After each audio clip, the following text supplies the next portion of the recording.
Bonjour, bienvenue pour ce nouveau tutoriel. Aujourd'hui on va voir comment modéliser cette bague. L'astuce de cette bague c'est qu'il y a un assemblage à queue d'aronde. C'est un assemblage impossible. En fait l'astuce c'est juste que c'est un assemblage glissé sur le côté. Donc tout d'abord on va commencer par une esquisse. Donc je vais commencer par faire l'anneau. Alors pour l'anneau de ma bague, je pars sur une dimension, je vais mettre 18. 18-22, c'est pas trop mal. Après dimension vous pouvez les remodifier après en fonction de ce que vous voulez faire. Donc là, ce que je vais faire, c'est un trait d'axe. En fait, j'ai travaillé que par symétrie. En fait, je vous conseille de travailler exclusivement par symétrie, ça vous permet de modifier tout l'ensemble. Alors, ce que je vais faire, c'est pour fixer mon cube, je vais faire un point. Et en fait, l'astuce, c'est qu'il faut verrouiller le point, bloquer, libérer. Et comme ça vous permet de pouvoir, je vais faire une coïncidence, ça vous permet de pouvoir bouger le cube et qu'il reste accolé à l'anneau de la bague. Donc là, 6 c'est pas mal. Là, 2,5, je vais mettre 4. Après, les dimensions, c'est pas très important, il modifiera après. Donc là, je fais mon axe de symétrie. Puis c'est pour ça que c'est important de travailler avec symétrie. Et comme ça, si vous modifiez un côté, ça modifie l'autre en même temps. Ça, sinon, il faut modifier les deux à chaque fois. Donc là, on va ajuster après. Donc là, je vais faire mon extrusion. Je vais d'abord faire mon anneau. Là, on va faire symétrique aussi. Alors, c'est très important, c'est de partir du milieu. En fait, comme ça permet de tout centrer directement à la bague. C'est vraiment important de travailler avec la symétrie. Comme ça, là, c'est pareil. Là, symétrique des deux côtés. Donc, je vais mettre 4. Là, attention, il faut mettre nouveau corps. Pas joindre, nouveau corps. En fait, si je fais nouveau corps, c'est pour l'imprimer ensuite en 3 dimensions. C'est pour les imprimantes 3D.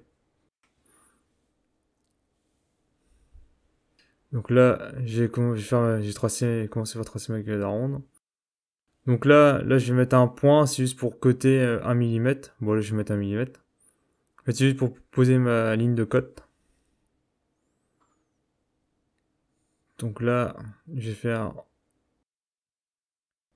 Alors là, normalement, c'est entre 76 et 83, une queue d'aronde. Mais après, vous pouvez mettre la dimension que vous voulez. En fait, normalement, c'est en fonction du type de bois. Si c'est du bois tendre ou du bois dur, c'est entre 76 degrés et 83. Et après, là, vu que c'est pour un bijou, on peut mettre ce qu'on veut. Donc là, j'ai retracé pareil, exactement pareil. Donc là, l'astuce, c'est aussi de faire projection.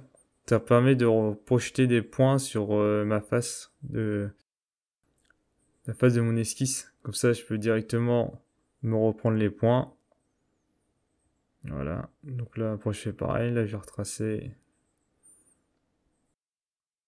Là, je fais L. Ah non, à côté. Là, je fais L. Touche raccourci clavier L pour ligne. Donc là, je fais pareil. Je trace pareil.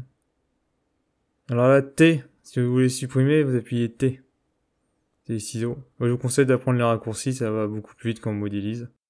D, c'est pour la cotation. La touche D. T, c'est pour les ciseaux. Et L, c'est pour la ligne. Donc là, je vais mettre 0,5. Après, ça, on pourra modifier après.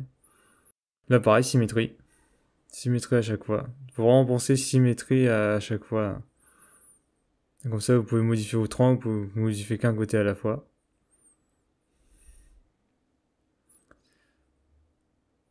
Donc là, je repars du haut. Bah là, je fais pareil. Là, je vais inclure mes points.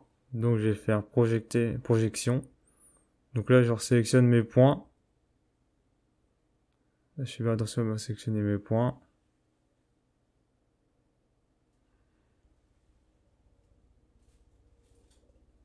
Là, je fais OK. Maintenant, L pour ligne. Là, juste à sélectionner mes points. Voilà. Donc là, c'est bon, terminé l'esquisse. Donc là, j'appuie sur l'œil pour faire apparaître tout. Donc là, il faut faire attention, il faut prendre balayage. Le balayage, ça permet de suivre une ligne. Donc là, je fais mon profil, c'est ma face. La ligne là. Et là, c'est bon. Couper. OK. Alors là, maintenant, là, si je veux la rebalancer de l'autre côté, là, ce que je vais faire, c'est un plan de construction. Donc moi, ce que je veux, c'est le plan à travers 3 points. Et là, je vous conseille de vous prendre sur les traits d'esquisse. Pas sur la forme, mais les traits d'esquisse. Parce que les traits d'esquisse ne bougent pas. Donc, quand vous faites des plans, je vous conseille de ne pas prendre le solide, le corps, mais vraiment l'esquisse. Parce que le problème du corps, il peut bouger en fonction des enlèvements de matière, un truc comme ça que vous allez faire par après. Mais l'esquisse ne bougera jamais. Donc prenez-vous toujours sur l'esquisse. Donc là, je vais faire optimiser. Parce que je vois qu'ils ont tic et les autres, ça ne fonctionne pas. Là, je fais optimiser. Là, c'est bon. Là, je peux enlever mon plan. Donc là, je vais faire apparaître ma bague. Donc là, ensuite, je vais vous montrer une fonction qui est vraiment très très utile. Donc là, je vais réduire un peu. Je vais mettre 2,5. Donc là, maintenant qu'on a notre forme, on peut ajuster. C'est pour ça que c'est bien de travailler avec symétrie. Comme ça, vous pouvez ajuster en fonction de ce que vous voulez. Elle est pas trop mal.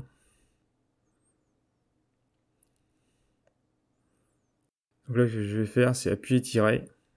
Là, vous allez voir. Sélectionne. Là, je vais monter de 2 mm vu que mon anneau il fait 2.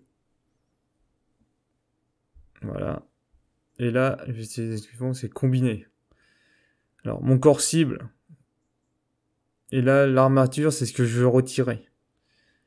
Donc là, je fais un enlèvement de matière. Et conserver les outils, en fait, ça permet de conserver les deux formes. Et du coup, vous pouvez créer un enlèvement de matière pareil, mais si j'aurais pas appuyé conserver mes outils, l'anneau aurait disparu. Mais moi, je veux conserver mes deux formes. En fait, ça permet de tout simplement de faire un enlèvement de matière rapide. Donc là, en fait, je vais faire exactement pareil pour refaire le dessus. Donc là, je reviens au tout début. Là, j'ai mis 2,5. Là, je regarde, j'ai mis 2,5. Donc là, je reviens au tout début de mon esquisse. Je vais faire exactement pareil. Là, je fais symétrique des deux côtés. Là, je remets mes 2,5. Alors, c'est normal, l'objet que vous créez n'est pas visible. C'est parce qu'en fait, on a en tiré l'œil du corps. Donc là, je mets nouveau corps. Là, je rappuie sur l'œil. Donc là, je tire mon anneau. Donc là, je vais faire combiner, sélectionner. Là, je sélectionne mon corps. Et là, je vois là qu'il y a deux petits trucs. Et je vois que j'ai pas mon dessus. En fait, ce qu'on peut faire avant, soit on peut le faire avant, soit on peut le faire après. En fait, moi, ce que je vais faire, c'est tout simple. C'est que je vais faire un appuyer tirer. Et je vais rajouter un petit millimètre. Ok. En fait, comme ça me permet juste de refaire combiner. Et comme ça, en fait, je vais avoir mon dessus de ma forme. Voilà. Là, j'ai mon dessus de ma forme. Ok. Donc là, on a l'impression que ça l'a pas fait, mais si. D'accord, on regarde. Alors que ce que je vous conseille, c'est faire apparence. Vous avez un petit onglet apparence, puis mettre une couleur, je sais pas, on va mettre noir. Puis après, pour le reste, on peut mettre blanc.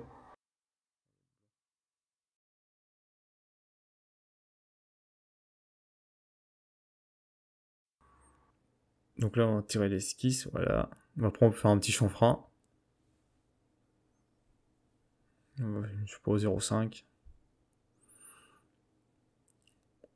Et voilà.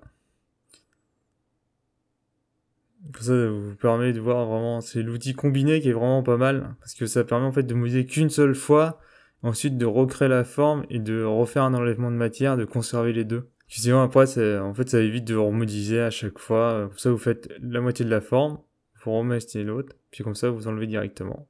Donc là, maintenant qu'on a travaillé par symétrie, on peut augmenter, diminuer, ça va suivre la forme. C'est pour ça que je vous conseille vraiment de faire des symétries le plus possible. J'espère que ce tutoriel vous aura plu.